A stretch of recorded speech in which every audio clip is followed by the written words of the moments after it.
Ya, saudara, berawal dari penyitaan yang dilakukan KPK di kantor DPP PKS, hubungan keduanya semakin memanas. Siapakah yang tidak mengikuti prosedur? Di studio kami telah hadir pengamat hukum, Kang Asep Iwan Irawan. Selamat sore, Kang Asep. Dan di kantor DPP PKS sudah bergabung bersama kita Wakil Sekjen PKS Fahri Hamzah. Saya ingin menuju ke Pak Fahri. Pak Fahri, selamat sore. Assalamualaikum. Sore, waalaikumsalam, Kang Asep. Apa kabar? Baik, assalamualaikum Pak Ustaz. Baik. Pak Fahri, kalau ini kita breakdown, rundown dari rapat Majelis Syuro di DPP PKS, apa saja sih sebenarnya yang dibahas? Apakah ini terkait dengan kisruh antara PKS dengan KPK? Jadi Majelis Syuro itu adalah lembaga tertinggi di dalam partai dan dia hanya membahas isu-isu yang strategis. Kebetulan pada hari ini kami memiliki 3 agenda, ya, dari kemarin maksudnya. Yang pertama adalah meratifikasi dan menyetujui proposal pemenangan pemilu oleh DPP yang kemarin sudah disahkan di dalam Mukernas Semarang. Lalu tentu ini akan ada pembahasan juga, dan relatif yang agenda pertama ini tidak ada masalah karena semua sudah mengetahui, tinggal memberikan tambahan-tambahan saran saja. Yang kedua, kita sedang membahas isu-isu strategis yang mempengaruhi proses politik sampai tahun pemilu 2014, ya. Saya mau memberikan satu contoh saja, misalnya karena DPR juga besok mulai masa sidang, di antara isu yang paling penting itu adalah isu kenaikan BBM. Kan kami sering disalahkan karena bersikap kritis terhadap kebijakan kenaikan BBM. Dan kami ini kemungkinan besarnya memang menolak itu kenaikan BBM. Nah, ini yang makanya alot pembahasannya gitu. Ya. Ingin tahu apakah penyitaan KPK yang kemarin gagal juga dibahas dalam rapat, dan apa besok jadi melaporkan KPK ke polisi, Bang? Ya, kalau soal laporan ke KPK besok itu akan dilakukan. Kami sudah menunjukkan kantor pengacara provisi Saudara Paujan Muslim SH untuk datang ke Mabes Polri besok. Dan tentu setelah itu kami sendiri nggak mau lagi bicara masalah ini, karena ini kan ada 2 hal yang bias, ya. Yang pertama itu soal Pak Lutfi sendiri. Pak Lutfi itu soal pribadi, silakan dengan lawyernya, dan bahkan nanti kami sudah meminta supaya terhadap proses penyitaan itu. Meskipun barusan saya dengar itu ada tambahan dari Bambang Wijoyanto bahwa ini adalah penggeledahan juga. Itu menarik itu. Sebab kalau dia tambah dengan kata-kata penggeledahan, itu konsekuensinya agak lain. Karena penggeledahan itu termasuk menurut Undang-Undang KPK itu harus izin pengadilan. Yang kedua, itu adalah kasus kantor kami dimasuki secara tidak beraturan, ya kan, tidak menunjukkan identitas, tidak menunjukkan selembar kertas pun, kecuali pada saat mereka mau pulang, mereka mau memaksa security menandatangani BAP, tidak mau ditandatangani. Tapi Saudara Johan Budi mengatakan satpamnya menandatangani BAP, tidak ada penandatangan BAP. Nah, kami pisah 2 ini. Yang sebelah kanan ini kami sudah serahkan ke kantor lawyer. Kami tidak mau urus karena kami ini kan seperti mall aja yang dititipi mobil sama orang-orang yang datang ke sini gitu. Nah, kalau tadi Anda mengatakan kantor saya ini kok seperti mall yang dititipi oleh mobil. KPK sendiri tadi melalui Bambang Wijoyanto mengatakan tidak ada masalah sebenarnya ketika penggeledahan, penyitaan, penyegelan itu dilakukan di DPP PKS. Tempatnya memang DPP PKS, tapi memang di situ ada tempat beberapa barang yang berperkara. Ya, tapi kan Anda harus punya prosedur dong. Ya kan satpam ini kan kami nggak ada. Malam-malam begitu kan Anda tahu mereka datang kan sudah malam, dan malam-malam gitu kan mana ada pengurus-pengurus inti, nggak ada di situ. Jadi maksud Anda harus bilang ke pengurus inti dulu. Karena itu yang menghadapi mereka itu sebetulnya satpam aja. Yang menghadapi mereka itu security dan satpam kami. Yang nanyanya standar gitu loh. Cuma nanya siapa Anda, mana suratnya, marah-marah gitu aja. yakin Bang marah-marah atau jangan-jangan itu persepsi dari Bang Fahri sendiri? Ya kami sudah melakukan pengecekan satu demi satu di wawancara, ya kan, termasuk saudara Zaki, saudara Rijal, Budi dan lain-lainnya kami sudah cek semua. Saya udah nonton videonya, lihat rekonstruksinya, semuanya itu membuktikan bahwa mereka masuk memang tidak pakai prosedur. Baik Bang Fahri, sebenarnya masalahnya di mana sih Bang? Apakah prosedurnya yang tidak baik menurut Anda? Tapi kalau andaikan prosedurnya baik, apakah PKS akan mengizinkan mobil itu disita atau gimana? Waktu Pak Lutfi dijemput, itu kan KPK sangat prosedural. Mereka menunjukkan surat tugas, memperkenalkan diri, minta bertemu baik-baik, dan bertemunya itu bukan di lobi loh ya, bukan di, apalagi KPK yang datang sekarang. Anda tahu kan, mereka tunggu itu di samping gardu PLN, ya, di belakang itu. Mereka nggak berani masuk gedung. Ya kan, harusnya kan mereka masuk gedung, naik ke lantai atas, siapa pejabat yang paling tinggi di situ, lalu ketemu menyatakan maksud kan. Ini kan nunggu di gedung di bagian belakang sambil merokok-merokok 10 orang itu. Apa itu ada maksud baik? Ini kantor kami, ini kantor orang baik, nggak ada hubungannya dengan kasus Lutfi dan sebagainya. Yang jelas kami cuma dititipi, ini ada mobil, satpamnya bertindak kalau ada yang tidak prosedural gitu loh. Tapi kalau Anda naik ke atas, Pak Lutfi aja kami kasih lagi mimpin rapat kok. Oke, baik. Nanti kita kembali ke Anda, Bang apakah Fahri. kemudian sikap ini lebih menceritakan tentang masalah prosedur, dianggap prosedur yang tidak menyenangkan untuk kawan-kawan di DPP PKS. Apakah kemudian itu akhirnya membuat ini bisa batal demi hukum, ya, proses-proses seperti ini? Ya, sekarang prosedur di KUHP maupun di Undang-Undang Tindak Pidana Korupsi maupun di Undang Komisi Pemberantasan Korupsi jelas dan tegas mengatur bagaimana penyitaan, ya, bagaimana juga penyegelan itu di KUHP. Nah, sekarang jadi permasalahan sekarang fakta di lapangan saya juga nggak lihat kan, versi PKS dikatakan oleh Pak Fahri, tidak versi bawa surat izin, surat izin tidak akan pernah selesai, kita akan ribut di dunia, masyarakat akan bingung.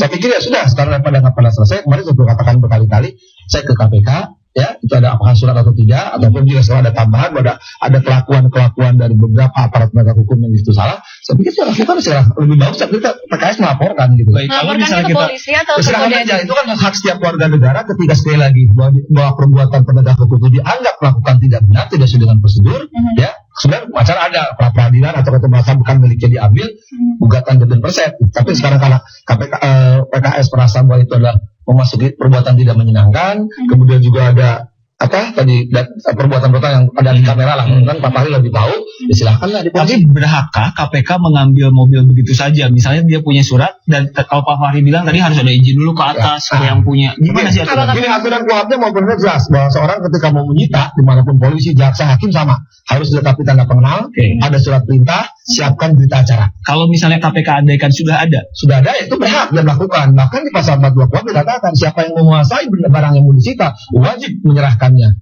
Itu jelas normanya gitu kan. Nah sekarang kan masalahnya di lapangan ya tidak tahu kan dua versi yang berbeda. Saya pikir penyelesaiannya sudah kalau memang di aturan baru itu malah bagus. Selesaikan di aparat wajib. Nanti kalau yang salah kita tentukan siapa yang salah kan, pada polisi akan menentukan. Pusing banget gitu ya. Nah, itu sudah kecil kali itu kan KPK udah KPK menjalankan. Itu persoalan Lutfi pribadi, persoalan Tonah pribadi. Lebih bagus kan, soal kecil malah katanya kan. Ya sudah selesaikan lah, KPK yang ngurusin penjelang pemilu aja lah. Pak Fahri, kalau Anda saat ini memilih untuk melaporkan KPK atau beberapa penyidik KPK ke polisi, mengapa Anda tidak memilih untuk melaporkannya ke Komite Etik KPK?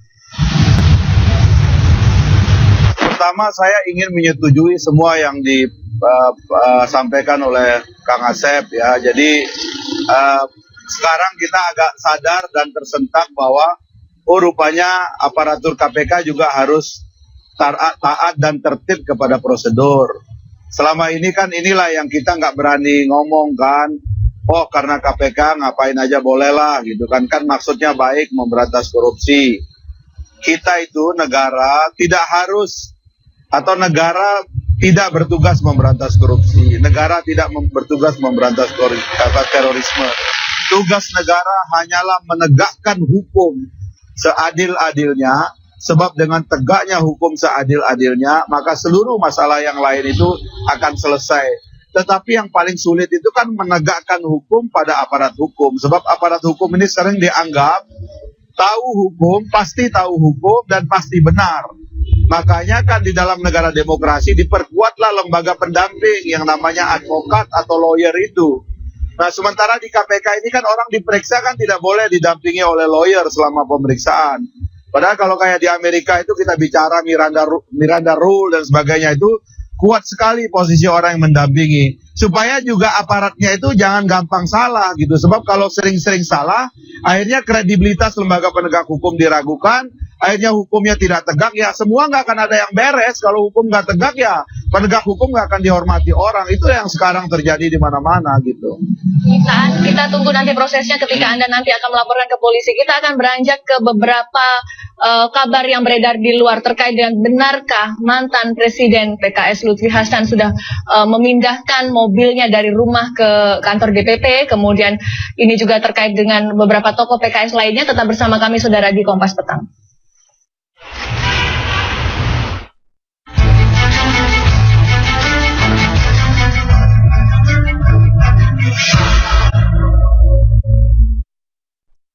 PK dan PKS yang hubungannya semakin panas, ada Fahri Hamzah bersama kita melalui satelit di kantor DPP PKS, ada juga Kang Asep di studio.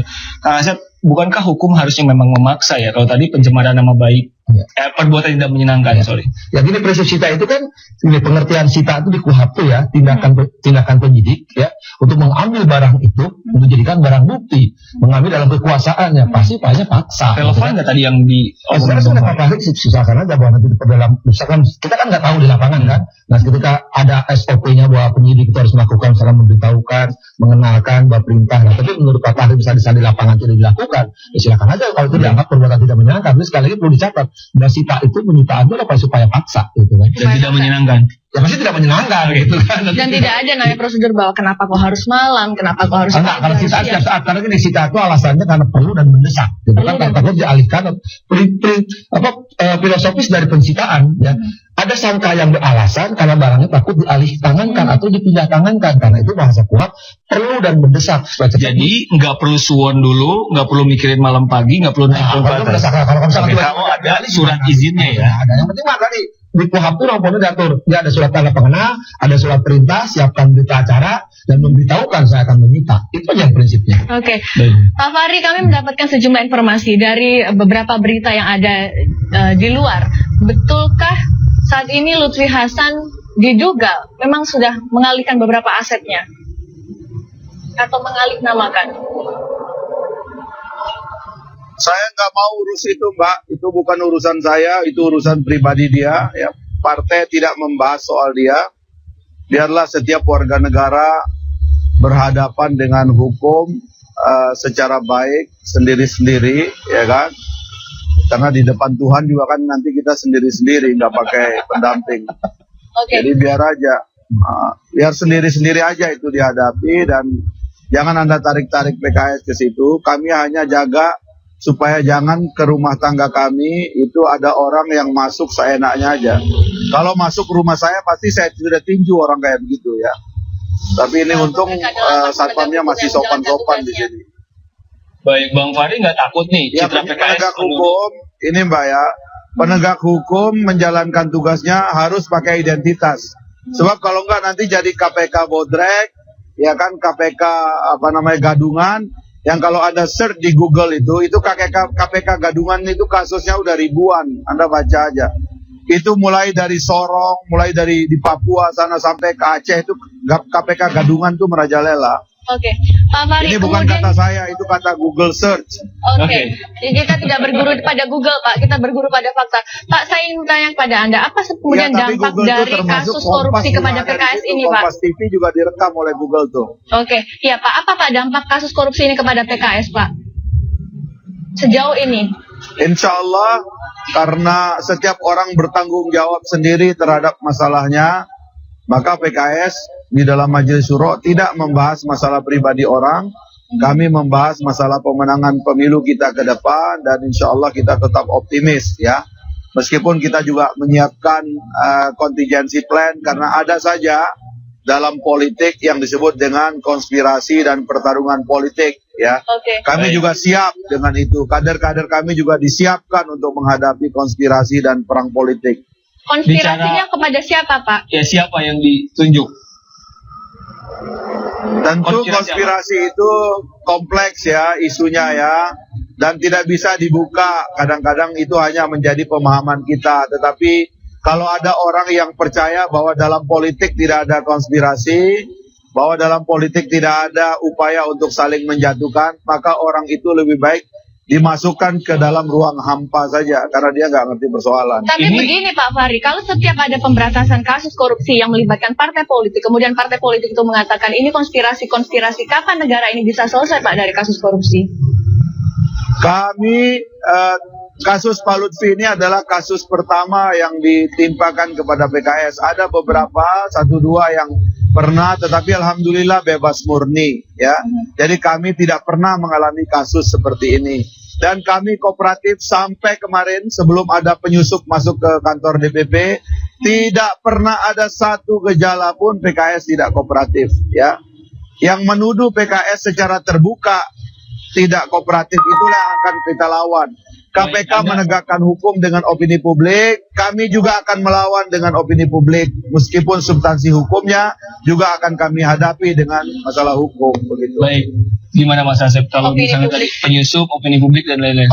Itu di luar wewenang saya seorang pemahaman saya tentang hukum. Kalau politik saya nggak ngerti.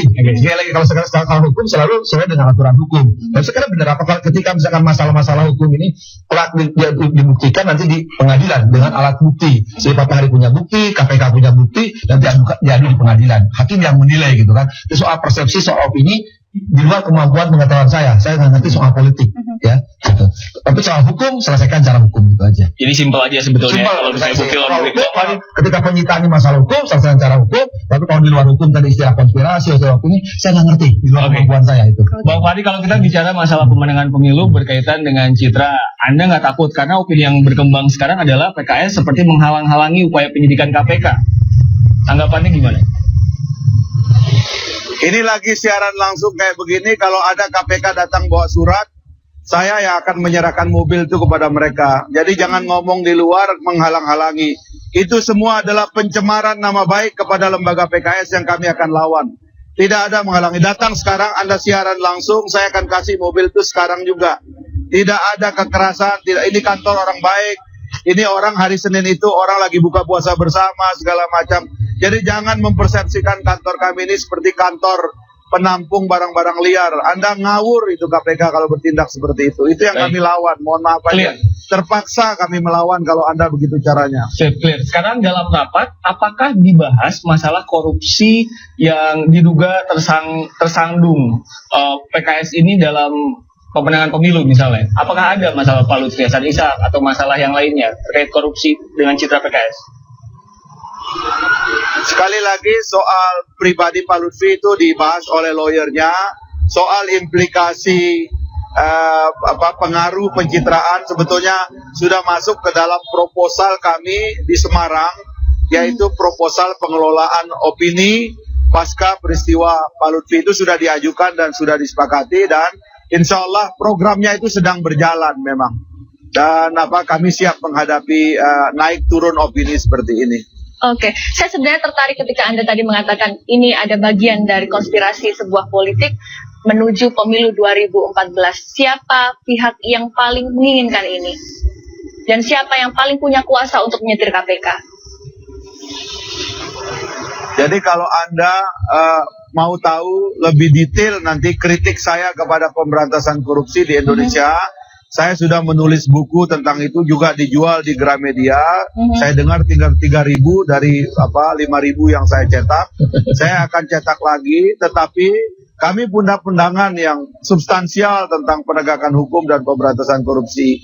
Dan kami juga punya kritik bahwa lembaga sepowerful KPK kalau tidak berhati-hati, dia akan terjebak di dalam permainan politik. Sudah terlalu banyak kasus di dalam zamannya Pak Ruki, dalam zamannya Pak Antasari, di dalam zamannya Pak Abraham sekarang ini sudah terlalu banyak kasus bahwa deal-deal politik, main mata politik antara KPK ini juga terjadi. Jangan ditutup-tutupi karena itu terjadi.